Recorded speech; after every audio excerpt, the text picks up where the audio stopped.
प्रधान शिक्षकों को अवसरकालीन संबोधन। बरहमपुर महानगर निगम हरिड़ाखंडी विद्यालय प्रधान शिक्षक तथा वरिष्ठ शिक्षक नेता जयसेन प्रधान अवसरकालीन सभा सुबुद्धि क्लस्टर तरफ अनुष्ठित हो जाइछि।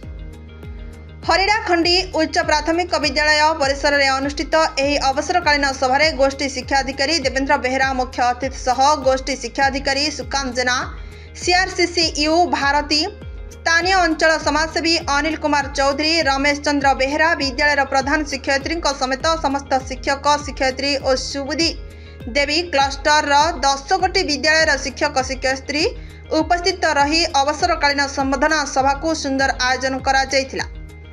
मुख्य अतिथि निज वक्तव्य श्रीजुक्त प्रधान शिक्षकता सह शिक्षा विभाग विभिन्न पद पदवी अलंकृत करी निजर कार्यदक्षता सुचारू रूपे पालन करी अन्यमानक पई एक आदर्श सृष्टि करिसेंती। उपस्थित अन्य माने तांकरी सुस्थ निरामय जीवन कामना करी जगन्नाथ निकट में दीप प्रज्वलन पूर्वक दीर्घ जीवन कामना करथिले। शिक्षक आरती राणी नायक मंच परिचालना करथिले। एही अवसर में पुष्पगुच्छ सह उपढौकन और मानपत्र प्रदान देई श्रीजुक्त प्रधान को संबोधित करा जायथिला। ब्यूरो रिपोर्ट विकल्प समाचार।